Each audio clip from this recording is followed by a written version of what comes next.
Canadian Bulldog from Wrestling Merchandise and Memories. That's merchandiseandmemories.com. And welcome to another edition of Bulldog's Unboxings. One of my favorite sort of modern day lines of wrestling figures to collect is the AEW Blood and Guts figures by Jazzwares. As a matter of fact, the very first AEW figures I owned was the Cody and Dustin Rhodes 2-pack, which was the original Blood and Guts series that is exclusively available from Ringside Collectibles. And since then, I've purchased every Blood and Guts figure I could get my hands on, and I now have the latest in this tremendous series, and that, of course, is... You didn't see that. And that, of course, is the Last Man Standing set of Brody King and Darby Allin. Now, before we get into the unboxing itself, let's talk about the packaging, which once again, Ringside Collectibles and Jazzwares have outdone themselves. The little splatters of blood all throughout the package, on the front screen, and throughout the box, and just the simple color scheme, I think, is something that sets it apart. You can see here on the side the two competitors that are included in this package, and you can see more blood just on the side here, which is phenomenal. And then, on the back, that's what we were missing. This is from their Quake by the Lake match in August of 2022, and I do remember this match quite well. And it's very fitting that they've turned this into a Blood and Guts. So without further ado, let's unbox Brody King, Darby Allin, Last Man Standing, Blood and Guts. Let's begin our look at this Blood and Guts 2-pack with Brody King. I recently received the Walmart exclusive Brody King, and really, other than the blood, it's an incredibly similar figure, and to be honest, one of my favorite AEW figures to date. And there's just so much color and detail on this, from the black and white boots, the numerous tattoos all over his back, his arms, even his head, and then just the sort of that ominous look on his face with the white face paint. Of course, in this figure, it's all covered in blood, which makes it even more badass, I would say. I'll have to do a comparison of the pre-blood and full of blood, but once again, Jazzwares has done this fantastic job of just making it look as realistic as possible. You can see blood droplets on the arms, especially on the hands, which is really cool. And then you can even go, there's like little tiny details on the boots too. So kudos to them for giving him a crimson mask, but doing it in the right way, where it just looks so much more realistic. Of course, there's also the Word Life Thugonomics lock around Brody's neck, which is, I think, the same as the standard Walmart figure. And he's got you can actually even see on his trunks there's little bits of blood on there. How cool is that? So this has taken what was one of my favorite AEW figures and made it even better. And in addition to that, you've also got an alternate head scan, which this is really when the blood begins flowing. Not like it wasn't before, but really, this is like a deeper cut where it gets into his beard and everything. Plus, he's got that scream. And you know me, guys, I love myself a good screaming head scan. So it's very likely I'm going to replace the head on this.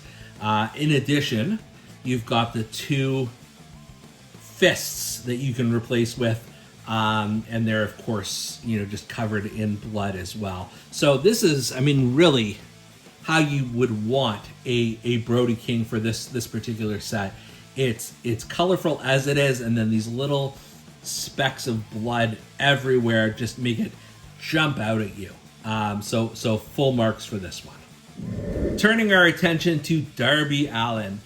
Darby is just one of the most unique, Jazzwares AEW figures for a variety of reasons. Obviously, his look is unique, but every time I have one of these in hand. You just tell how he's a bit scrawnier and just sort of built differently than most wrestling figures. So it's unique in that standpoint. So even before you get into the blood, it's just, Darby Allin is just so different in that way.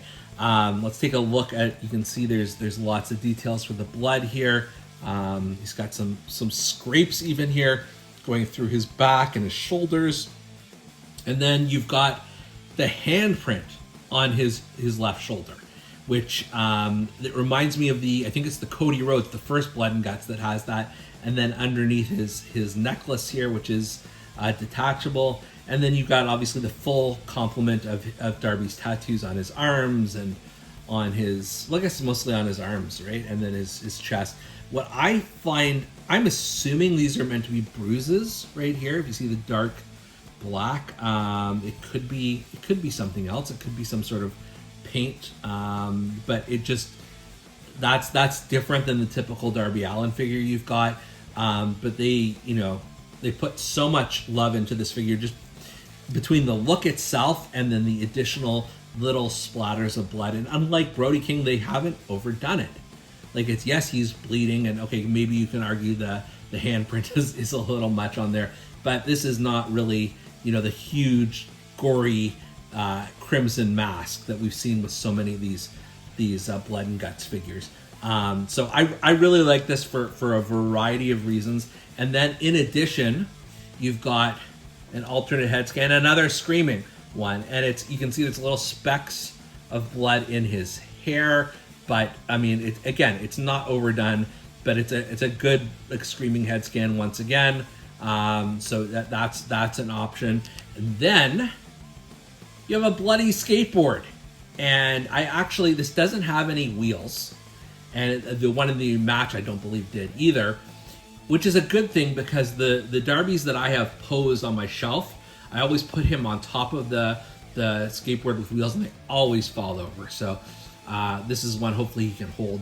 But if you see on the other side here, and I've just got to flip it over, you've got the Darby logo, and then I guess these are thumbtacks that are meant to be in there with little sort of trace amounts of blood on here as well. So just a cool way to get that the skateboard back in to the mix here. And then of course he's also got the fist, the alternate hands here, and you can see there's the blood is sort of seeping into the wrist tape there, which is neat. And then he's got obviously his full complement of hand tattoos on here.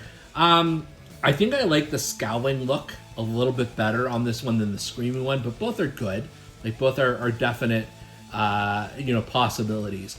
But there have been several different Darby Allin figures that Jazzwares has put out at this point. This one is by far the most unique. If you use your imagination here, you can kind of assume that Brody's putting Darby in the sleeper and trying to knock him out, meanwhile Darby's got his hands on the skateboard. Maybe he'll be able to use it. Maybe he'll be able to lift it above his head and knock Brody out. Nonetheless, I mean, this is a very good rendering of what I thought was a very good match between the two of these guys, and just one more figure that I can add to my Blood and Guts collection. So I am, pardon the AW pun, but I'm all in on this line, and these are two very, very solid additions to the collection. For Bulldog's Unboxings, I'm Canadian Bulldog, and we'll see you next time.